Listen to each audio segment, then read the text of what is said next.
සුබ දවසක් වේවා කියලා ප්‍රාර්ථනා කරනවා හැමෝටම.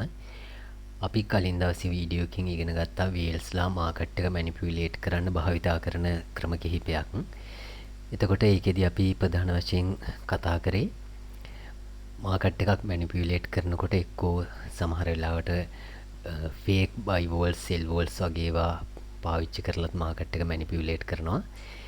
එහෙමත් නැත්නම් සමහර පැටර්න්ස් ඒ කියන්නේ ඔය ස්විං ෆේලියර් පැටර්න්ස් වගේ දේවල් ජෙනරේට් වෙන ක්‍රමයක් අනුගමනය කරලා මාකට් එක මැනිපියුලේට් කරන අවස්ථාත් තියෙනවා. එතකොට දැන් ඒ කට්ටියන්ගේ කියන්නේ ප්‍රධාන අරමුණ තමයි එයාලට අවශ්‍ය ලික්විඩිටි එක මාකට් එකේ ජෙනරේට් කරගන්න. අර එයාලට තියෙන ලොකු බයි ඕඩර්ස් ප්‍රමාණය එහෙම නැත්නම් එයාලට සෙල් කරගන්න අවශ්‍ය කොයින්ස් ප්‍රමාණය සෙල් කරගන්න අවශ්‍ය එහෙම නැත්නම් බයි කරගන්න අවශ්‍ය ලික්විඩිටි එක මාකට් එකේ අවශ්‍ය තැනකදී ජෙනරේට් කරන එක තමයි එයාලගේ අරමුණ වෙන්නේ. එතකොට අපි කතා කරා දැන් විශාල ප්‍රමාණයක් කියන්නේ බයි කරන්න නම් එයාට අවශ්‍යයි ලොකු බයින් ලික්විඩිටි එකක්. දැන් බයින් ලික්විඩිටි එක කියන්නේ සෙල් ඕඩර්ස් අපි ඒක කතා කළා. ඒ කියන්නේ එයාට ලොකු ප්‍රමාණයක් බයි කරන්න නම් ඒ ප්‍රමාණයට ගැලපෙන විදිහට සෙල් කරන පිරිසක් මාකට් එකේ ඉන්න ඕනේ. ඒකයි බයින් ලික්විඩිටි එක කියලා කියන්නේ. එතකොට එයාට ලොකු ප්‍රමාණයක් සෙල් කරගන්න අවශ්‍ය නම් එයාට අවශ්‍යයි සෙලින් ලික්විඩිටි එකක්. එතකොට සෙලින් ලික්විඩිටි එකක් කියන්නේ බයි ඕඩර්ස්. ඒ කියන්නේ එයාගේ අර සෙල් ඕඩර්ස් ප්‍රමාණය සෙල් කරගන්න නම් ඒකට අදාළ වෙන විදිහට බයර්ස්ලා මාකට් එකේ ඉන්න ඕනේ. එතකොට ඒකට තමයි අපි කියන්නේ සෙලින් ලික්විඩිටි එක කියලා. ඉතින් ඔය ලික්විඩිටි ජෙනරේට් කරන්න තමයි මාකට් එක වේල්ස්ලා මැනිපියුලේට් කරන්න කියන එක ගැන අපි එතනදී කතා කළා. එතකොට අපි ඔහොම ඒ කියන්නේ මාකට් එක මැනිපියුලේට් කරපු අවස්ථා අපිට chart වල අඳුර ගන්න පුළුවන් කියලා අපි කිව්වා. අර ස්විං ෆේලියර් පැටර්න්ස් වගේ දේවල් ආශ්‍රයෙන්. අපි ඒකට උදාහරණ කිහිපයක් සලකලා බැලුවොත් එහෙම දැනට මම මේ ඉන්නේ Bitcoin USD T chart එකේ. එතකොට දැන් එහෙම දැන් කිහිපයක් මම මේකේ මාක් කරා. දැන් උදාහරණයක් හැටියට මෙහෙම අපිට දැන් මෙතන පේනවා. මෙතන පේනවා එක ලෝ එකක් තියෙනවා. ඊට පස්සේ ඒක බ්‍රේක් කළා අපිට පේනවා තව ලෝ එකක් තියෙනවා ලෝ එකක්. එතකොට දැන් මේක අපිට පේනවා ප්‍රධාන ස්විං එකක් හැටියට අපිට මේ 1 hour chart එකේ ගන්න පුළුවන්. ඕක එක ස්විං එකක් හැටියට. එතකොට දැන් මෙතන ලෝ එකක් හැදුනා ඒක බ්‍රේක් වුණා. එතකොට මොකද්ද කරන්නේ? ගොඩක් කට්ටිය ෂෝට් ඕඩර්ස් දාන්න පුළුවන්. ඒ කියන්නේ මෙතනදී මේ ලෝ එක බ්‍රේක් වුණාම උඩදී එක්කෝ ලෝන් කරපු කට්ටිය ඉන්නවනම් එයාලගේ ෂෝට් ඒ කියන්නේ ස්ටොප් ලොස් හිට් වෙන්න ඉඩකුත් තියෙනවා. ඊට පස්සේ තව දෙයක් තමයි මෙතනදී කට්ටිය ෂෝට් කරන්නත් ඉඩ තියෙනවා. එතකොට දැන් ඔතන යම් ප්‍රමාණයක සෙල් ඕඩර්ස් ප්‍රමාණයක් තියෙනවා. ඒ කියන්නේ දැන් ඒවා දැනටම ට්‍රිගර් වෙලා ඉවරයි. එතකොට දැන් මෙතන අලුතෙන් ලෝ එකක් ක්‍රියේට් වුණාම සාමාන්‍ය රීටේල් ට්‍රේඩර්ස්ලා බලාගෙන ඉන්නේ ඕක බ්‍රේක් වෙනවද නැද්ද? එහෙමත් නැත්නම් අර ට්‍රැඩිෂනල් විදිහට chart එක හැදෙන W pattern එකක් වගේ එකක් හැදෙනවද කියලා බලන්න. එතකොට සාමාන්‍ය W pattern එක ස්වභාවය තමයි සාමාන්‍ය W pattern එක මෙතන low එක break වෙන්නේ නැහැ. එතකොට දැන් ඒක නිසා කට්ටිය බලාගෙන ඉන්නවා මේක break වුණේ නැත්තම් සමහරවිට ඔහොම ඇවිල්ලා ගියොත් long කරන්න බලාගෙන ඉන්න පිරිසක් ඉන්නවා. එතකොට දැන් මේක break වුණොත් එහෙම short කරන්න බලාගෙන පිරිසකුත් ඉන්නවා. අපි හිතමු දැන් පිරිසක් මේ හරියෙන් ප්‍රයිස් එක මෙහෙම ඩවුන් වෙලා අප් වෙනකොට දැන් මේ හරියේදී ලෝන් කරා කියලා හිතමු. එතකොට යාළගේ ස්ටොප් ලොස් තියෙන්නේ මෙතන. මේකට යටින්. ඊට පස්සේ මෙතන ලෝ එක බ්‍රේක් වුණොත් තව පිරිසක් අපි අර කලින් කතා කරපු විදිහට ෂෝට් කරනවා. එතකොට අර ලෝන් පොසිෂන් ඕපන් කරපු කට්ටිය හෙජ් කරන්නත් පුළුවන්. ඒ කට්ටියන්ගේ ස්ටොප් ලොස් තියෙන්නත් පුළුවන්. එහෙම නැත්නම් අලුතෙන්ම මේ ලෝ එක බ්‍රේක් වුණොත් ෂෝට් පොසිෂන්ස් ඕපන් වෙන විදිහට ලිමිට් ස්ටොප් ලිමිට්ස් සෙල් ඕඩර්ස් දාගෙන පිරිසක් මෙතන ඉන්නත් පුළුවන්. ඒකට ප්‍රධාන හේතුව තමයි දැන් Bitcoin මෙහෙම ලෝව කියන්නේ ලෝව ලොස් ඊට පස්සේ ලෝව හයිස් හදාගෙන දැන් ඩවුන් ට්‍රෙන්ඩ් එක තමයි එන්නේ. එතකොට දැන් නමුත් මෙතන වෙලා තියෙන්නේ මොකක්ද කියලා බැලුවොත් එහෙම අපිට පේනවා මෙතන දැන් ඒක නිසා මේ මෙතන දැන් මේ ඒරියා එක අපිට පැහැදිලිව පේනවා ගොඩක් ලික්විඩිටි තියෙන ඒරියා එකක්. ඒ කියන්නේ ඇත්තටම දැන් මෙතන තියෙන ලික්විඩිටි එක තමයි බයින් ලික්විඩිටි එකක්. ඒ කියන්නේ සෙල් ඕඩර්ස් ගොඩක් තමයි උතන තියෙන්නේ. එතකොට දැන් වේල්ස්ට මොකද කරන්න ඕනේ? එයාට ප්‍රයිස් එක මැනිපියුලේට් කරන්න. එහෙම නැත්නම් ප්‍රයිස් එක අප් කරන්න අවශ්‍ය නම් එතකොට එයාගේ අප් කරන්න නෙමෙයි. ඇත්තටම එයාට ලොකු ප්‍රමාණ ක්වොන්ටිටි එකක් මේ ලෙවල් එකෙන් බයි කරන්න අවශ්‍ය නම් එතකොට එයා කරන්නේ මොකක්ද? මේ ප්‍රයිස් එක මෙහෙම රීටෙස්ට් කරන්න වගේ යටට එනකොට යම් ප්‍රමාණයක් ඔතනදි සේල් කරනවා. ඒ කියන්නේ මාකට් එකට ඉෆෙක්ට් වෙන්න පුළුවන් ප්‍රමාණයක් සේල් කරලා අර යට හැදිච්ච ස්ටොප් ලිමිට ස්ටොප් ලොස් ඊට පස්සේ ස්ටොප් ලිමිට් සෙල් ඕඩර්ස් ඊට පස්සේ අලුතෙන් සෙල් කරන අය ඒ සේරම සෙල් ඕඩර්ස් එයා ට්‍රිගර් කරනවා. එතකොට දැන් අපිට පේනවා මෙහෙම වික් එකක් යටට ඇවිල්ලා තියෙනවා. එතකොට මේ ලෝ එක බ්‍රේක් වෙනවා. එතකොට මේ හරියෙන් ස්ටොප් ලොස් දාගත්ත කට්ටියන්ගේ ස්ටොප් ලොස් හිට් වෙනවා. ඒ කියන්නේ ඒ ඕඩර් සෙල් වෙනවා. එතකොට අලුතෙන්ම මේක බ්‍රේක් වෙච්ච හින්දා සෙල් කරන කට්ටියකුත් ඉන්නවා. එහෙම ගොඩක් කට්ටිය උතන ඉන්නවා. එතකොට මෙහෙම වික් එකක් ඇවිල්ලා මේ ලෝ එක බ්‍රේක් වුණා. එතකොට ලොකු ලික්විඩිටි එකක් එතන ජෙනරේට් වුණා. අර වේල්ස්ලා මොකද කරන්නේ? ඔය ලික්විඩිටි එක බයි කරනවා. ඒ කියන්නේ ඒක බයින් ලික්විඩිටි එකක් තමයි හැදෙන්නේ. එතකොට එතනින් එහාට දැන් මෙතනින් ෂෝට් කරපු කට්ටිය බලාගෙන ඉන්නවා. දැන් එයාලා ටෙක්ස්ට් බුක් වලටම අනුව මෙතන ෂෝට් කරා. නමුත් මොකද උනේ? ඊට පස්සේ ප්‍රයිස් එක කෙලින්ම උඩට අප් වුණා. එතකොට මෙයාලගේ ෂෝට් කරපු අයගේ ස්ටොප් ලොස් හිට් කරගෙන එහෙම තමයි උඩට යනවා නම් යන්නේ. දැන් එකපාරක් ලෝන් කරපු අයගේ ස්ටොප් ලොස් ආන්ට් වුණා. ඊට පස්සේ ෂෝට් කරපු අයගේ ස්ටොප් ලොස් හිට් කරගෙන ප්‍රයිස් එක උඩට අප් වෙලා තියෙනවා. එතකොට එහෙම අප් වෙලා අපිට දැන් මෙතනදිත් පේනවා අපිට මේ ලෝ එක මේ හයි එකත් බ්‍රේක් වෙලා තියෙනවා. දැන් ප්‍රයිස් ඇක්ෂන් එක උඩට ආවා 1 hour time frame එකේ දැන් 6 ලෝස් හදාගෙන නිකන් අප් ට්‍රෙන්ඩ් එකක් වගේ. එහෙම ඇවිල්ලා දැන් මෙතන තියෙන අපිට පේනවා මේ තියෙන හයි එක පොඩි වික් එකකින් බ්‍රේක් වෙලා තියෙනවා. ඒ වික් එකකින් බ්‍රේක් වුණා කියන්නේ මෙතන තියෙන ලික්විඩිටි එක ගත්තා කියන එකයි. ඒ කියන්නේ දැන් ඔතන තියෙන්නේ මොන ලික්විඩිටි එකක්ද? සෙලින් ලික්විඩිටි එකක්. ඒ කියන්නේ ගොඩක් බයි ඕඩර්ස් තියෙන්න පුළුවන්. මෙතන මේ හයි එක බ්‍රේක් වුණොත් ට්‍රිගර් වෙන ගොඩක් බයි ඕඩර්ස්. එහෙම නැත්නම් ෂෝට් කරපු කට්ටියන්ගේ ස්ටොප් ලොස්. එතකොට ඒවා කියන්නේ බයි ඕඩර්ස්. එතකොට ඒ සේරම තියෙන්නේ ওই ලෙවල් එකේ. එතකොට වික් එකක් උඩට ගියා කියන්නේ ওই සේරම ට්‍රිගර් වෙනවා.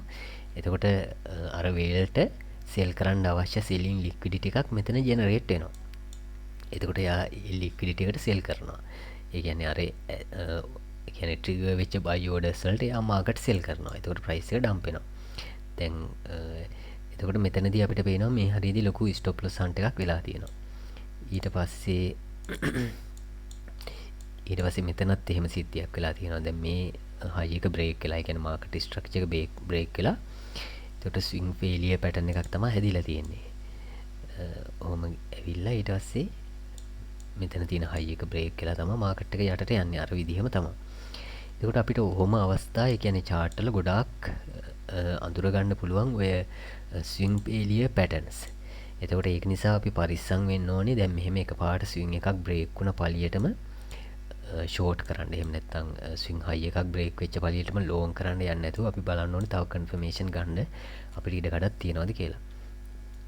එතකොට මට ඔය මාකට් මැනිපියුලේෂන් ගැන තව දෙයක් කියන්න අවශ්‍ය වුණා. ඒ තමයි දැන් ඔය මේ සැරේ මාකට් টොප් එකේදී බිට්කොයින් අර පයි සයිකල් টොප් ඉන්ඩිකේටර් එක ෆ්ලෑෂ් වුණා. දැන් ඕක ඒ කියන්නේ ඕක වැඩ කරන්න පටන් ගන්න කලින්ම අපි ගොඩක් කලින් අපේ ටෙලිග්‍රෑම් ගෲප් එකේ දැම්මා.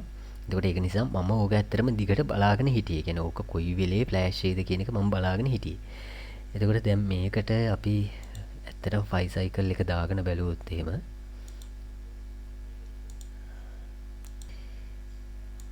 එතකොට අපිට පේනවා දැන් මම මේකට පයි සයිකල් ඉන්ඩිකේටර් එක දාගත්තා ඉන්ඩෙක්ස් chart එකට. දැන් ඕක ඇත්තරම මම දිගටම මොනිටර් කරගෙන හිටපු හින්දා මේක පැහැදිලිවම වේල් මැනිපියුලේෂන් එකක් කියලා හොඳට අඳුර ගන්න පුළුවන් එකක්. ඒ කියන්නේ දැන් බිට්කොයින් දැන් 68 18 70 18 88 විතර යයි කියලානේ ගොඩක් අය බලාපොරොත්තු වෙන් හිටියේ. එතකොට දැන් මාකට් ස්ට්‍රක්චර් එකෙත් මෙහෙම higher highs ඊට පස්සේ higher lows හදාගෙන බිට්කොයින් ගියා. එතකොට එහෙම යනකොට දැන් පයි සයිකල් එක හරියට ෆ්ලෑෂ් වුණේ මෙන්න මෙතනදී. ඒ කියන්නේ මෙන්න මේ කැන්ඩල් එකේදී තමයි ෆ්ලෑෂ් වුණේ. එතකොට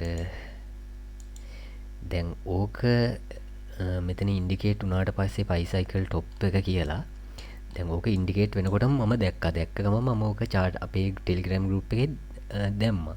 දැන් ඒතර ගොඩක් අය බලාපොරොත්තු වෙන එක දෙයක් තමයි දැන් මාකට් එක ඩ්‍රොප් වෙන්න ඉඩකඩක් තියෙනවා බයිසයිකල් එක ෆ්ලෑෂ් වෙච්ච නිසා. එතකොට ඩ්‍රොප් වෙනවා වෙනුවට මොකද්ද උනේ? ඩ්‍රොප් වෙනවා වෙනුවට හරියටම බලන්න ඒක මේක ඩ්‍රොප් මේ කියන්නේ ෆ්ලෑෂ් වෙච්ච ගමන්ම වගේ වෙච්ච දෙයක්. ඩ්‍රොප් වෙනකොටම මේක ෆ්ලෑෂ් වෙනකොටම මාකට් එක හොඳටම පම්ප් වෙන්න පටන් ගත්තා උඩටම. එතකොට දැන් අර මේකෙන් ඇතිවෙච්ච මේක ගැන මිනිස්සුන්ට විශ්වාසයක් තිබ්බනම් ඒක අවිශ්වාසයක් බවට පත් වෙනවා. එතකොට දැන් මේක මේ ෆ්ලෑෂ් වුණාට දැන් මාකට් එක උන්න අප් වෙනවා. එතකොට අප් වුණා විතරක් නෙමෙයි මෙතන හදලා තිබ්බ මේ හයි එක කලින් හදලා තිබ්බ මෙතන හයි එක මේක ඉම්පෝටන්ට් හයි එකක් ගොඩක් කට්ටිය බලන්න හිටපු එකක්. ඕක බ්‍රේක් වුණා. එතකොට ප්‍රයිස් ඇක්ෂන් එකකින් බ්‍රේක් වෙලා එතකොට මේක බ්‍රේක් වෙච්ච ගමන් මොකද වෙන දේ දැන් මේක බයිසයිකල් එක බලාගෙන ඉඳලා කවුරු හරි ෂෝට් කරා නම් මෙතනදී ඒ ෂෝට් කරපු කට්ටියන්ගේ සේරම සෙල් කියන්නේ ස්ටොප් ලිමිට් තිබ්බේ මේ හයි එකට උඩින්. ඔතෙන්ට උඩින් තිබ්බේ. කියන්නේ එයාලා දාලා තිබ්බා ස්ටොප් ලිමිට් ඕඩර්ස්. ඒ කියන්නේ ස්ටොප් ලොස් දාලා තිබ්බා. ඒ කියන්නේ එයාලගේ අර පොසිෂන් එක සෙල් වෙන ඕඩර්ස් දාලා තිබ්බා. සෙල් නෙමෙයි සෝරි බයි වෙන ඕඩර්ස් දාලා තිබ්බා. එතකොට අලුතෙන්ම කට්ටිය අර 70 80 යයි කියලා බලාපොරොත්තුෙන් හිටපු කට්ටියත් මොකද කරලා තිබ්බේ? මේක බ්‍රේක් වෙච්ච ගමන් බයි කරා. එතකොට මේක බ්‍රේක් වෙච්ච ගමන් බයි කරා. ඊට පස්සේ තව තිබ්බා ඊට පස්සේ තව උතන ස්ටොප් ලිමිට් බයි ඕඩර්ස් දාපු කට්ටිය හිටියා. ඊට පස්සේ තව උඩට යනකොට තව කට්ටිය බයි කරන්න පටන් ගත්තා. මොකද දැන් රීටේල්ස්ලා මෙහෙම දැන් අප් වෙනකොට මේක අනිවාර්යෙන් 70 80 සමහරට ලක්ෂයටත් යයි කියලා තමයි හිතාන හිටියේ. එහෙම නමුත් උනේ මොකක්ද? දැන් මෙතනදී එතකොට ලොකු ලික්විඩේට් කියන්නේ ලික්විඩිටි එකක් ජෙනරේට් වුණා. සෙලින් ලික්විඩිටි එකක්. ඊට පස්සේ අර වේල්ස්ලා මොකද කරේ? ඔය සෙලින් ලික්විඩිටි එක පාවිච්චි කරලා එයාලගේ අර තිබ්බ බිට්කොයින් මාකට් සෙල් කරන්න පටන් ගත්තා. එතකොට දැන් බැරි වෙලාවත් එහෙම උනේ නැත්තම් මේ හයි එක බ්‍රේක් උනේ නැත්තම් එහෙම ඔය හයි එක බ්‍රේක් වෙන්නේ නැතුව ඔහොම ඩම්ප් වෙන්න ගත්තා නම් එතකොට ගොඩක් අය සෙල් කරන්න පටන් ගන්නවා. සෙල් කරන්න පටන් ගත්තාම මොකද වෙන්නේ? අර වේල්ස්ලට එයාලගේ පොසිෂන් සෙල් කරගන්න අවශ්‍ය ලික්විඩිටි එක මාකට් එකේ ජෙනරේට් වෙන්නේ නැහැ. එතකොට එයාලට ස්ලිපේජ් එකක් හරි මොකක් හරි එයාලගේ කියන්නේ පාඩුවක් සහිතව තමයි එයාලට සෙල් කරන්න වෙන්නේ. නමුත් මේක බ්‍රේක් කරලා අප් වෙච්ච නිසා එයාලට හොඳ ලික්විඩිටි එකක් හැදුනා. විශාල ප්‍රමාණයක් බිට්කොයින් මෙතනදී සෙල් කරගන්න. එතකොට මේ සෙල් කරපු එක ඊට පස්සේ දිගටම පහළට ඩම්ප් වුණා. එතකොට ඊට පස්සේ දැන් ආපහු අපි හිතමු දැන් ඔන්න ප්‍රයිස් එක දැන් ඩම්ප් එකගෙන එනවා. ඕක දිගටම ඔහොම ඩම්ප් වුණා නම් එතකොට මොකද වෙන්නේ? එතකොට රීටේල්ස්ටත් සෙල් කරන්න පටන් ගන්නවා. නමුත් ආයෙසරයක් මාකට් එකේ විශ්වාසය හදනවා යාලා. දැන් මෙතන ස්විං ෆේලියර් පැටර්න් එකක් හැදුනා. හදලා මෙතන ෂෝට් කරපු කට්ටිය මේ මෙතන ලෝන් කරපු කට්ටිය ලික්විඩේට් වුණා. ඊට පස්සේ මාකට් එක ආය අප් වුණා. අප් වෙනකොට ආයෙ මොකද කරන්නේ? දැන් මෙහෙම උඩට අප් වෙනකොට ඔන්න පොසිටිව් ගතියක් ආයෙ මාකට් එකේ එනවා. එතකොට දැන් මේ වගේ හයිස් හැදෙනවා, හයි ලෝස් හැදෙනවා. එතකොට මේක නිකන් ආයෙසරයක් මෙහෙම යටට ඩම්ප් වුණාට උඩට යන්න ඉඩක් තියෙනවා වගේ තමයි සාමාන්‍ය ට්‍රේඩර්ට පේන්නේ. රීටේල් ට්‍රේඩර්ස්ලට. එතකොට එතනත් ගිහිල්ලා මෙතන ඇදිච්ච මේ හයි එකත් බ්‍රේක් වෙලා එතකොට එතන හයි එක බ්‍රේක් වුණා කියන්නේ මෙතන දාලා තිබ්බ ස්ටොප් ලිමිට් ටිකත් හන්ට් වුණා. ඊට පස්සේ ලොකු සෙලින් ලික්විඩිටි එකක් මෙතන ජෙනරේට් වෙනවා. මොකද බයි ඕඩර්ස් ගොඩක් ඇක්ටිවේට් වෙනවා. ඊට පස්සේ මේ සේරටම ආයසරයක් සෙල් කරන්න පටන් ගත්තා. ඒතර ඔහොම තමයි ඒ කියන්නේ අර එයාලට අවශ්‍ය විදිහට එයාලට ලොකු ක්වොන්ටිටි එකක් සෙල් කරගන්න එයාලා ලික්විඩිටි ජෙනරේට් කරන්නේ. ඕක එක හේතු ක්‍රමයක්. එතකොට ඊට පස්සේ දැන් ඔය මේ පැටර්න්ස් බ්‍රේක් වෙනකොට දැන් බයිනෑන්ස් chart එක දාගත්තාම මේක අපිට පැහැදිලිව පේනවා. මොකද බයිනෑන්ස් වල වගේ ගොඩාක් ඔය ඒ කියන්නේ ලෙවරේජ් ට්‍රේඩ් කරන නිසා. එතකොට අපිට පේනවා දැන් මේක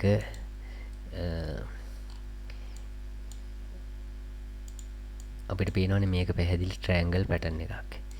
ඒතර ඕක දැන් මෙතනින් බ්‍රේක් වුණානේ උඩට. දැන් 4 hour chart එක ගත්තත් 4 hour chart එකෙත් මෙතන ට්‍රෙන්ඩ් ලයින් එකට උඩින් කැනල් එකක් ක්ලෝස් වුණා. එතකොට ඕක බලාගෙන ඉඳලා ලොකු පිරිසක් මෙතනදී ලෝන් කරන්න ඉඩකඩක් තියෙනවා. එතකොට ලොකු මොකද වෙන්නේ? බයි ඕඩර්ස් ප්‍රමාණයක් ඔතන තියෙනවා. ඒ කියන්නේ සෙලින් ලික්විඩිටි එකක් ඔතන ජෙනරේට් වෙනවා. මේක බ්‍රේක් වෙච්ච ගමන්. එතකොට ඊට පස්සේ යටදී ෂෝට් කරා නම් එයාලගේ ස්ටොප් ලොස් ටිකත් මෙතන තියෙනවා. එතකොට ඒ ටිකත් 100ම හන්ට් වුණා. ඊට පස්සේ මොකද උනේ? දැන් අපි හිතන්නකෝ මෙහෙම දැන් ට්‍රයැන්ගල් එක කොහොම මේක ඇතුලේ ප්‍රයිස් එක මැචුව වෙලා ඔහොම ගිහිල්ලා දැන් මෙහෙම බ්‍රේක් වුණා නම් යටට එකපාරට. එතකොට ගොඩක් කට්ටිය මේ පැටර්න් එක දිහා බලාගෙන හිටියා. එතකොට ඒ 100ම සෙල් කරන්න පටන් ගන්නවා. එතකොට අර වේල්ස්ලගේ අරමුණ ඉටු වෙන්නේ නැහැ. නමුත් එයාලා මොකද කරේ? දැන් මේක උඩට බ්‍රේක් වෙයි කියලා ලොකු පිරිසක් බලාගෙන හිටියානේ. එතකොට ඒ කට්ටිය ඉස්සෙල්ලා මේක උඩට බ්‍රේක් කරා මෙතනින් පොඩ්ඩක්. එයාලට ලොකු amount එකක් buy කරන්න අවශ්‍ය වෙන්නේ නැහැ. මොකද retailsලත් ඕක ඇදගෙන යනවා. එතකොට උඩට බ්‍රේක් කරා. එතකොට තව ලොකු buy orders ප්‍රමාණයක් retailsලගේ මෙතන activate වෙනවා. breakout trade කරන කට්ටියන්ගේ. එතකොට ලොකු selling liquidity එකක් generate වෙනවා. එතකොට එයාලා ඒකට sell කරා. එතකොට ඔහොම අර pattern fail වෙන සිද්ධි. ඊට පස්සේ ඔය swing failure patterns ඔහොම ට්‍රයැන්ගල් ඊට පස්සේ වෙජ් වගේ ඒවා ෆේල් වෙනකොට එතන බලන්න ඕනේ ඒක ඇවිල්ලා ගොඩක් වෙලාවට සිද්ධ වෙන්න පුළුවන් දෙයක් තමයි වේල්ස් කරන මාකට් මැනිපියුලේෂන් එක. එතකොට ඊට පස්සේ යාලට දැන් මාකට් එක මැනිපියුලේට් කරන්න තව කරන දෙයක් තමයි දැන් අපි හිතමු ගොඩාක් කට්ටිය කියන්නේ සල්ලි නැති කරගන්නේ රෙක්ට් වෙනවා කියලා අපි කියන්නේ සම්පූර්ණයෙන් සල්ලි නැති කරගන්නේ. ඔය හයි ලෙවරේජ් ට්‍රේඩ් ඕපන් කරන්න ගියාම ඒ කියන්නේ ෆියුචර්ස් වල වගේ එහෙම නැත්නම් මාජින් වල හරි දැන් ෆියුචර්ස් වල තමයි ගොඩක් සමහරලාට 100 125 විතරක් ලෙවරේජ් තියෙනවනේ බයිනෑන්ස් වල. එතකොට එහෙම හයි ලෙවරේජ් පොසිෂන්ස් ඕපන් කරනවා. එතකොට දැන් වේල්ස්ලාට තියෙන එක වාසියක් තමයි එයාලට ගොඩක් වෙලාවට තියෙනවා ඉන්සයිඩර් ඉන්ෆර්මේෂන්ස්. ඒ කියන්නේ එක්ස්චේන්ජ් වල දැන් අපිට ඕඩර් බුක් එක ගත්තත් අපිට පේන්නේ යම් සීමිත ප්‍රමාණයක්නේ. නමුත් මාකට් මේකර්ස්ලාට ඒ කියන්නේ එක්ස්චේන්ජ් වල එක ඩිරෙක්ට් කන්ටැක්ට්ස් තියෙන ලොකු වේල්ස්ලාට ගොඩක් වෙලාවට තියෙනවා ඔය ඉන්සයිඩ් ඉන්ෆර්මේෂන්ස්. ඒ කියන්නේ යාලට බලන්න පුළුවන් සමහරවිට ඕඩර් බුක් එක හොඳට. මොකද ඒකට එක්ස්චේන්ජ් වලින්ම සහාය දෙනවා. දැන් අපි හිතන්නකෝ ගොඩාක් පිරිසක් ලෝන් කරලා තියෙනවා කියලා. ලොකු පිරිසක් ලෝන් කරලා තියෙනවා. ඒතකොට මාකට් එක දිගටම අප් වෙනවා නම් එතකොට යාලට ලොකු ලාභයක් එනවා. ඒ කියන්නේ අර ලෝන් කරලා තියෙන අයට. නමුත් රීටේල්ස්ලාට එතකොට ලොකු ලාභයක් එනවා. දැන් ලොකු ලාභයක් අපේක්ෂා වෙන්නේ ඔය ලෙවරේජ් ට්‍රේඩ් කරන්නේ. කියන්නේ ලොකු ලෙවරේජ් දාගෙන. එතකොට නමුත් එහෙම යන්නේක වේල්ස්ලාට පාඩුයි. එතකොට යාලා මොකද කරන්නේ? ඔය එක්ස්චේන්ජ් වලටත් ඇත්තට මෙහෙම වෙන එක පාඩුයි. ඒක සස්ටේන් නෑ. කියන්නේ දිගට එහෙම පවතින්න බෑ. එතකොට යාලා මොකද කරන්නේ? එයාලට පුළුවන් අර ඕඩර් බුක්ස් බලලා අපි හිතමු ෆියුචර්ස් වල කොහොමද ඕඩර්ස් දාලා තියෙන්නේ. එතකොට ඒක සිම්පල් කැල්කියුලේෂන් එකකින් සම්පූර්ණ විස්තරය තියෙනවා නම් එතකොට එයාලට හොයාගන්න පුළුවන් කොච්චර ප්‍රමාණයක් සේල් කරොත්ද දැන් ඔය ලොකු ලෝන් ඕඩර්ස් ගොඩක් දාලා තියෙන. එහෙම නැත්නම් ලෝන් පොසිෂන් ගොඩක් ඕපන් කරලා තියෙන කට්ටියන්ගේ පොසිෂන්ස් ලික්විඩේට් කරන්න නම් කොච්චර ප්‍රමාණයක් සේල් කරන්න ඕනද කියලා එයාලට හොයාගත්ත හැකියි. එතකොට ඒ කට්ටිය මොකද කරන්නේ? එයාලට දැන් ඇත්තටම ලොකු ප්‍රමාණයක් සෙල් කරන්න ඕනේ නැහැ. ඒකට හේතුව මේකයි.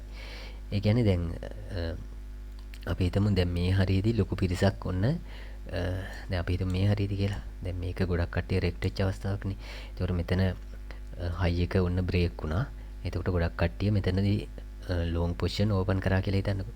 එතකොට දැන් වේල්ස්ලට ඉන්ෆර්මේෂන් තියෙනවා ඔය කට්ටියන්ව රෙක්ට් කරන්න නම් කොච්චර ප්‍රමාණයක්ද සේල් කරන්න ඕනේ මාකට් එක යටට ගන්න ඕනේ කියලා. එතකොට ඒ කට්ටිය මොකද කරන්නේ? ඔතනින් ඒ ප්‍රමාණය සේල් කරනවා. සේල් කරපුවාම ඉස්සෙල්ලාම වෙන්නේ අර ලොකුවට ලෙවරේජ් දාගෙන ඉන්න කට්ටියන්ව ලික්විඩේට් වෙනවා. එතකොට ලික්විඩේට් වෙනවා කියන්නේ කියන්නේ එක්ස්චේන්ජ් එක මොකද කරන්නේ? එයාලගේ අර ලොන්ග් පොසිෂන් එක ෆෝස්ෆුලි ඒ කියන්නේ බලහත්කාරයෙන් සේල් කරනවා. ඒ කියන්නේ අර එක්ස්චේන්ජ් එකට පාඩුවක් නොවෙන්න ඒක බලහත්කාරයෙන් සේල් කරනවා. එතකොට දැන් පොසිෂන් එක පෝස්ෆුලි සෙල් කරනකොට එහෙම නැත්නම් ලික්විඩේට් කරනකොට මොකද වෙන්නේ? එතකොටත් ප්‍රයිස් එක ඩම්ප් වෙනවා. ඒ දැන් සෙල් ඕඩර්ස් නේ ක්‍රියේට් වෙන්නේ. දැන් වේල් කරේ උඩින් පොඩ්ඩක් ඒ කියන්නේ ප්‍රමාණවත් ප්‍රමාණයක් සෙල් කරා. ඒ කියන්නේ මේ දේ ට්‍රිගර් වෙන්න ප්‍රමාණවත් ටිකක් එයා උඩදී සෙල් කරා. ඒ සෙල් කරපු නිසා අර හයි ලෙවරේජ් දාගෙන හිටපු අයගේ ලොන්ග් පොසිෂන් ලික්විඩේට් වෙනවා. ඒ ලික්විඩේට් වෙනවා කියන්නේ සෙල් ඕඩර්ස් ඇති වෙනවා. තව සෙල් ඕඩර්ස් ඇති වෙනවා. තව සෙල් ඕඩර්ස් ඇති වෙනකොට ප්‍රයිස් එක යටට බහිනවා. එතකොට ප්‍රයිස් එක යටට බහිනකොට මොකද වෙන්නේ? අර දැන් එච්චර හයි ලෙවරේජ් දාගෙන නැති ඊට වැඩිය අඩු ලෙවරේජ් දාලා තියෙන කට්ටියන්ගේ පොසිෂන් ටිකත් ලික්විඩේට් වෙනවා. එතකොට ඒ ටික ලික්විඩේට් වුනහම ඒ ටික ලික්විඩේට් වෙනවා කියන්නේ තව සෙල් ඕඩර්ස් ජෙනරේට් වෙනවා. එතකොට ඒ ටික ලික්විඩේට් වෙනකොට තව ප්‍රයිස් එක ඩම්ප් වෙනවා. තව ප්‍රයිස් එක ඩම්ප් වෙනකොට ඊට යටින් ලික්විඩේෂන් ප්‍රයිස් තිබ්බ කට්ටියගේ පොසිෂන් උත් ලික්විඩේට් වෙනවා. එතකොට ඒවා ලික්විඩේට් වෙනකොට ආයෙ ප්‍රයිස් එක ඩම්ප් වෙනවා. එතකොට ඕකට කියනවා ලික්විඩේෂන් කැස්කේඩ් එකක් කියලා. ඒ කියන්නේ හරියට චේන් රියැක්ෂන් එකක් වගේ. ලික්විඩේට් වෙන නිසා ප්‍රයිස් එක ඩම්ප් වෙනවා. ඩම්ප් වෙන නිසා ලික්විඩේට් වෙනවා. එතකොට ඕක චේන් රියැක්ෂන් එකක් වගේ. එහෙම නැත්නම් කැස්කේඩින් ලික්විඩේෂන්ස් කියලා අපි කියනවා. එහෙම ඉෆෙක්ට් එකක් ෆියුචර්ස් මාකට් වල සිද්ධ වෙනවා. එතකොට ඕක ලෝන් පොසිෂන්ස් වලටත් එහෙමයි ෂෝට් පොසිෂන්ස් වලටත් එහෙමයි.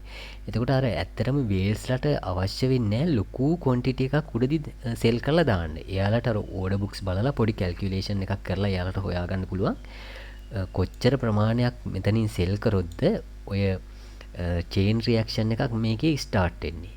ස්ටාර්ට් වෙලා යට තියෙන සේරම ලික්විඩේට් වෙලා යන්න නම් කොච්චර ප්‍රමාණයක් සෙල් කරන්න ඕනද කියලා එයාලට හොයාගත්ත හැකියි. එතකොට එයාලා ඒ ප්‍රමාණය සෙල් කරනවා. චේන් රියැක්ෂන් එක ස්ටාර්ට් වෙනවා. අර ලික්විඩේෂන් කැස්කේඩ් එකක් වෙනවා. එතකොට ප්‍රයිස් එක දිගටම ඩම්ප් එකගෙන ගිහිල්ලා සේරම ලික්විඩේට් වෙනවා. එතකොට එයාලට බලා ගන්නත් පුළුවන් ඇත්තටම කොයි හරි හින්දා එයාලට මේ ඕඩර්ස් දාගෙන තියාගන්න පුළුවන්. ඒක ආයෙ යටින් යාලා ලෝන් කරනවා. ලෝන් කරලා එයාලට අවශ්‍ය ප්‍රොෆිට් ගන්නවා. එතකොට දැන් ඔය අතර වෙන දෙයක් තමයි ඔහොම එකපාරට ලොකු ප්‍රමාණයක් අර චේන් රියැක්ෂන් එකක් ඇති වෙලා ලික්විඩේට් වෙන්න පටන් ගන්නකොට ඔය ගොඩක් එක්ස්චේන්ජ් හිර වෙන්න පටන් ගන්නවා. එතකොට හිර වෙන්න පටන් ගන්න මොකද එකක් අර දැන් මේ මාකට් එකේ එක්කෝ එකපාර ඩම්ප් වෙනවා එකපාර අප් වෙනවා. එතකොට ලොකු පිරිසක් තමන්ගේ පොසිෂන්ස් බලාගන්න එක්කෝ බයි කරන්න සෙල් කරන්න හරි මොනවාට හරි එකපාර එන්න පටන් ගන්නවා. එතකොට ස්ටක් වෙන්න පටන් ගන්නවා. දැන් ඕවා හදන්නෙත් නෑ මේ කට්ටිය. එතකොට දැන් නැත්තම් ගොඩාක් සල්ලි තියෙන කට්ටියන්ට ඕවා ෆික්ස් කරන්න පුළුවන් කොච්චර ප්‍රමාණයක් ආවත් මේ එහෙම හිර වෙන්නේ නැති වෙන්නේ. නමුත් එහෙම කරන්නෙත් නෑ. එතකොට දැන් කට්ටිය එනවා එක්කෝ යාලගේ ලෝන් පොසිෂන් ඕපන් කරලා තියෙනවා නම් තව ස්පොට් එකේ තියෙන කොයින්ස් මේකට ට්‍රාන්ස්ෆර් කරලා හරි එයාලගේ පොසිෂන් එක ලික්විඩේට් වෙන එක නවත්ත ගන්න කියලා බලාගෙන කට්ටිය එනවා. එතකොට එහෙම ආවට දැන් එක්ස්චේන්ජ් එක ස්ටක් වෙලා. දැන් මොක ස්ටක් වුණත් ඔය ලික්විඩේෂන් කියන්නේ ලික්විඩේෂන් එන්ජින් කියලා අපි කියන්නේ. කියන්නේ ලික්විඩේෂන් එන්ජින් කියලා කියන්නේ ඔය කට්ටියන්ව ලික්විඩේට් කරන මෙකනිසම් එක. එතකොට ඔය ලික්විඩේෂන් එන්ජින් එක ස්ටක් වෙන්නේ නැහැ කීයටවත්. ඒකයි පුදුම සාකසදී. මුළු එක්ස්චේන්ජ් එකම ස්ටක් වුණත් ලික්විඩේෂන් එන්ජින් එක ස්ටක් වෙන්නේ නැහැ. එතකොට ඒකෙන් මොකද වෙන්නේ? අර දැන් මෙයා අපිට බෑ කියන්නේ සාමාන්‍ය ට්‍රේඩර්ස්ලට බෑ දැන් මාජින් වැඩි කරගන්නත් බෑ මොකවත් කරන්න බෑ එක්ස්චේන්ජ් එකත් ස්ටක් වෙලා. නමුත් ලික්විඩේෂන් එන්ජින් එකත් ගානට වැඩ කරනවා අර පොසිෂන් සේරම ලික්විඩේට් වෙලා යනවා. නමුත් පහලදී අර වේල්ස්ලා හොඳට බයි කරනවා එක්ක ලොං පොසිෂන් ඕපන් කරනවා. ඔහොම සිද්ධි ගොඩාක් සිද්ධ වෙනවා එක්ස්චේන්ජ් වල. ඉතින් ඒක නිසා අපි අර ගොඩාක් පරිස්සම් වෙන්න ඕනේ ඔය ලෙවරේජ් ට්‍රේඩ් කරනකොට. ලෙවරේජ් ට්‍රේඩ් කරන කට්ටියම තමයි ඔය මේ අමාරුවේ ගොඩක් වෙලාවට වැටෙන්නේ. විශේෂයෙන් හයි ලෙවරේජ් පාවිච්චි කරනවා. ඊට පස්සේ ලොකු පොසිෂන්ස් ඕපන් කරනවා. ඊට පස්සේ හරියට ස්ටොප් ලොස් පාවිච්චි කරන්නේ. එහෙම දේවල් නිසා ඔය ප්‍රශ්න ගොඩක් වෙලාවට එනවා. ඉතින් අපි මෙතනදී බලන්න ඕනේ කොහොමද මේ වගේ අපිට ගැලවෙන්න පුළුවන් කියලා. එතකොට දැන් තව දෙයක් තමයි වේල්ස්ලා කරන. දැන් අපි ඔය ස්විංග්ස් මාකට් ස්ට්‍රක්චර් එකනේ ගත්තේ. එතකොට දැන් රේන්ජ් මාකට් එකක් ගත්තාම අපි හිතමු ඇකිමියුලේෂන් හරි ඩිස්ට්‍රිබියුෂන් හරි පීරියඩ් එකක මාකට් එක කොහොම රේන්ජ් වෙනවා නම් එතකොට ඔය දෙපැත්තේ ඒ කියන්නේ මෙතන මේ රේන්ජ් එකේ උඩ ලිමිට් එකට හරි එහෙම නැත්නම් යට ලිමිට් එකට හරි යටිනුත් අපි අර කතා කරපු විදිහටම ගොඩක් ලික්විඩිටි ජෙනරේට් කරන්න අවස්ථාව තියෙනවා. ඒ කියන්නේ දැන් මේ රේන්ජ් එක බ්‍රේක් වුණාම මෙතනදී බලාගෙන ඉන්නවනේ කට්ටිය ලෝන් කරන්න.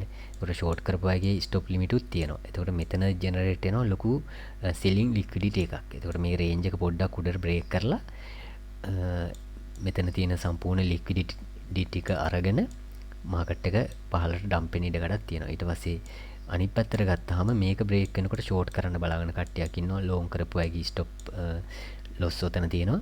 අපි අර කලින් කතා කරපු විදිහටම. එතකොට මේ රේන්ජ් එක පොඩ්ඩක් බ්‍රේක් කරොත් එහෙම වීල්ස්ලට පුළුවන් මෙතන ලොකු බයින් ලික්විඩිටි එකක් හදන්න. එතකොට ඒක අරගෙන ආපහු සැරයක් මාකට් එක අප් වෙන්න පුළුවන්. එතකොට ඒක නිසා ඔය රේන්ජ් මාකට් වල ඔහොම සිටුේෂන් එකක් තියෙනවා. ඒක ගැනත් අපි අවධානයෙන් ඉන්න ඕනේ. එතකොට අපිට ඕවගෙන් ගැලවෙන්න පුළුවන්කමක් තියෙන්නේ.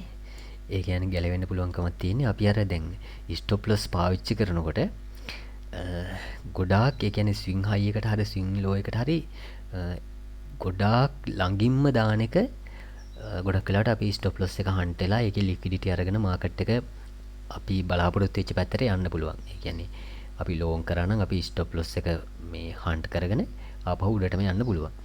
ඒතකොට ඒක නිසා අපි අර පොඩි බෆර් එකක් දාලා තමා කියන්නේ සැලකිය යුතු යම් බෆර් එකක් දාලා තමා අපිට ඔය ස්ටොප් ලොස් එක දාගන්න ඕනේ. එතකොට අපි ඔය ATR කියලා ඉන්ඩිකේටර් එකක් එහෙම ගැන කතා කළා. එතකොට දැන් ඕවත් වේල්ස්ලා දාන්න නිසා සමහර විට ඒ ATR ලෙවල් පවා යාලා බ්‍රේක් කරන්න ඉඩ කඩක් තියෙනවා සමහර අවස්ථාවලදී. එතකොට ඒක නිසා අපි ස්ටොප් ලොස් දානකොට එහෙම සැලකිලිමත් වෙන්න ඕනේ. එහෙම නැත්නම් ටයිට් ස්ටොප් ලොස් එකක් දාගන්න ඕනේ. ඒක හිට වුණාට ගැටලුවක් නෑ. ආපහු සැරයක් මාකට් එක උඩට අප් වුණොත් අපි ආයෙ සැරයක් ඒ පැත්තටම පොසිෂන් එකක් ඕපන් කරන්න බලාගෙන. ඊට පස්සේ දැන් පැටර්න්ස් බ්‍රේක් වෙනකොට අපි හොඳට බලන්න ඕනේ අර කන්ෆර්මේෂන්ස්. ඒ කියන්නේ වොලියුම් එක බ්‍රේක් වෙනවද? ඊට පස්සේ දැන් මෙහෙම බ්‍රේක් වෙලා හරිනම් මෙතනදී කියන හරිම විදිහට ට්‍රේඩ් එකකට එන්ටර් වෙන්න නම් මම ඔය බ්‍රේක් අවුට් ට්‍රේඩ් ගැන කියනකොට පළවෙනි වීඩියෝ එකේ මේක කිව්වා. ඔහොම බ්‍රේක් වෙලා රීටෙස්ට් වෙලා ආපහු උඩට ගිහිල්ලා දැන් බ්‍රේක් වෙනකොට හොඳ වොලියුම් එකක් තියෙන්න ඕනේ. උඩට ගිහිල්ලා රීටෙස්ට් වෙලා ආපහු අප් වෙලා මෙතන රිජෙක්ෂන් පොයින්ට් එකෙන් උඩ ක්ලෝස් වුණොත් තමයි අපිට හරිම කන්ෆර්මේෂන් එක ගන්න පුළුවන්. එතකොට අර හරිම එන්ට්‍රි එක තියෙන්නේ එතන.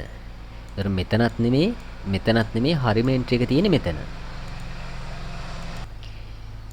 එතකොට අපේ දැන් ඔහොම එන්ට්‍රි එකක් ගත්තාම අපේ රිවෝඩ් එක පොඩ්ඩක් අඩු වෙන්න ඉඩ කඩක් තියෙනවා. නමුත් අර රිස්ක් එක අඩුයි. ඒ කියන්නේ වේල් මැනිපියුලේෂන්ස් වලට අහු වෙන්නේ නැහැ. එහෙම අපි අර හරිම එන්ට්‍රි එකක් ගන්නකොට. එතකොට රිවෝඩ් එක අඩු වුණත් අපිට ඕනම් මෙතනින් ස්ටොප් ලොස් එක දාගන්න පුළුවන්.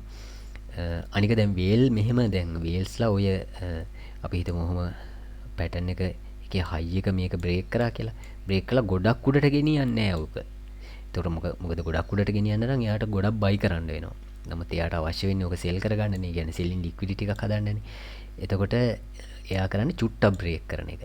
ඒක නිසා අපි අර මෙහෙම කන්ෆර්මේෂන්ස් එනකම්ම ඉන්න එක බලන්න ඕනේ. අනිවාර්යෙන් හොඳ වොලියුම් එකක් තියෙන්න ඕනේ. ඒ කියන්නේ මේක නිකන් පොඩ්ඩක් බ්‍රේක් කරන්න විතරක් මෙතනදී බයි කරා නම් එහෙමනේ වේල්ස්ලා කරන්නේ. ඒ කියන්නේ මේ පැටර්න් එක බ්‍රේක් කරන්න විතරක් පොඩ්ඩක් බයි කරනවා. එතකොට වොලියුම් එකෙන් අපිට ඒක පෙන්වන්නේ නැහැ. වොලියුම් එකෙන් සපෝට් එකක් දක්වන්නේ නැහැ. එතකොට එහෙම වුණාම අපිට තේරුම් ගන්න පුළුවන් මේක නිකන් චුට්ටක් මේක බ්‍රේක් කරන්න වෙච්ච දෙයක් විතරයි. නමුත් මේ ට්‍රෙන්ඩ් එක උඩට යන්න තරම් ලොකු වොලියුම් එකකින් මේකට සපෝට් එකක් එන්නේ නැහැ කියලා. ඒක නිසා වොලියුම් අපි නිතර බලන්න ඕනේ. ඒක එක ක්‍රමයක්. ඊට පස්සේ අපිට ඕකෙන් බේරෙන්න පුළුවන් ක්‍රමයක් තමයි ඔය ඩයිවර්ජන්ස් කියනවා අපි නිතර පරීක්ෂා කරන්න ඕනේ. මොකද ඩයිවර්ජන්ස් කියන්නේ මාකට් එකේ මොමන්ටම් එක පෙන්වන එකක්. එතකොට දැන් ප්‍රයිස් එක මෙහෙම අප් වෙවි උඩට ගියාට එක්කෝ ඩවුන් වෙවි හරි අප් වෙවි හරි ඔහොම උඩට ගියාට අපිට RSI වල වගේ ස්ට්‍රෙන්ත් එකක් පෙන්වන්නේ නැත්තම් එහෙම නැත්තම් අපි අර ඩයිවර්ජන්ස් ගැන කතා කරපු පාඩම් වලදී කිව්වා වගේ එක්කෝ හිඩන් බේරිෂ් ඩයිවර්ජන්ස් එකක් හරි ඒ කියන්නේ අප් ට්‍රෙන්ඩ් එකක නම් ඊට පස්සේ යටට යන එක නම් හිඩන් බුලිෂ් ඩයිවර්ජන්ස් එකක් එහෙම නැත්නම් රෙගියුලර් ඩයිවර්ජන්සස් හැදෙනවා නම් ඒකෙන් අපිට තේරෙනවා මේ අප් වුණාට මේක ඇවිල්ලා කියන්නේ හෙල්දි විදිහට අප් වෙන එකක් නෙමෙයි මේක අනිත් පැත්තට හැරෙන්න පුළුවන්. එතකොට දැන් මෙහෙම අපි හිතමු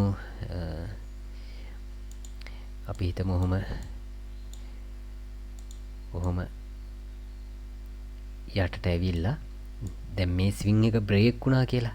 ඒතොර ස්විං එක බ්‍රේක් වුණත් මෙතන හැදිලා තියෙනවා නම් රෙගියුලර් ඩයිවර්ජන්ස් එකක්. ඒ කියන්නේ ප්‍රයිස් ඇක්ෂන් එකේ පෙන්නනවා ලෝස් නමුත් RSI එකේ හයර් ලෝස් පෙන්නනවා නම් එතකොට අපිට පේනවා මේ ලෝ එක බ්‍රේක් වුණාට බ්‍රේක් වෙලා තියෙන්නේ ඒ කියන්නේ හොඳ වොලියුම් එකකින්වත් එහෙම නැත්නම් මොමන්ටම් එකකින්වත් නෙමෙයි. ඒ කියන්නේ හෙල්දි විදිහට බ්‍රේක් වෙච්ච එකක් නෙමෙයි. මොකද RSI වල ඩයිවර්ජන්ස් එකක් පෙන්නනවා. එතකොට මේක මැනිපියුලේට් කරන්න බ්‍රේක් වෙච්ච දෙයක් වෙන්න පුළුවන් කියලා අපිට අයිඩියා එකක් ගන්න පුළුවන්. ඒක නිසා ඩයිවර්ජන්ස් සම්බන්ධයෙන් අපි නිතර සැලකිලිමත් වෙන්න ඕනේ. ඒක නිසා මෙහෙම ඩයිවර්ජන්ස් එකක් ඇති වුණොත් මෙතන ස්විං ලෝ එක හරි ස්විං හයි එක හරි බ්‍රේක් වුණා කියලා අපි ඒ පැත්තට ඒ කියන්නේ බ්‍රේක් වෙච්ච පැත්තට ට්‍රේඩ් ඕපන් කරන්න යන්න හොඳ නැහැ. ඒකට ඒකත් එක ක්‍රමයක් තමයි ඔයගෙන් බේරෙන්න පුළුවන් විදිහක්. එතකොට ඊට පස්සේ අපිට බේරෙන්න නම් කරන්න තියෙන හොඳම දේ තමයි මම අර කීප විදිහට ලොකු ලෙවරේජ් පාවිච්චි කරන්නේ නැති එක. ඊට පස්සේ ලොකු පොසිෂන් ඕපන් කරන්නේ නැති එක. ඊට පස්සේ අපිට වේල් මැනිපියුලේෂන් වලින් හොඳටම ගැලවෙන්න පුළුවන් අපි ලොන්ග් ටර්ම් DCA කරලා හෝල්ඩ් කරගෙන ඉන්නවනම්. එතකොට ඒ කියන්නේ එයාලගේ එයාලට ඕනකම තියෙන්නේ මාකට් එක යටට ඩම් කරලා යටින් බයි කරන්න නම් අපිත් කරන්නේ පොඩ බයි කරලා අපේ ඇවරේජ් එක පහලට ගන්නවා. අරගෙන අපි හෝල්ඩ් කරගෙන ඉන්නවා. එතකොට ඊට පස්සේ අප් වෙනකොට එයාලට ඕනි ප්‍රයිස් එක අප් කරලා සෙල් කරන්න නම් අපිත් කරන්නේ ටික ටික සෙල් කරනවා. උඩට යනකොට අපි සෙල් කරනවා ටික ටික. යටට බහිනකොට අපි ටික ටික බයි කරනවා. එතකොට අර එයාලා කරන දේට කරන දෙයින් අපිට එෆෙක්ට් එකක් නොවෙන්න නම් ඔය ක්‍රමේ තමා සේෆ්ම දේ.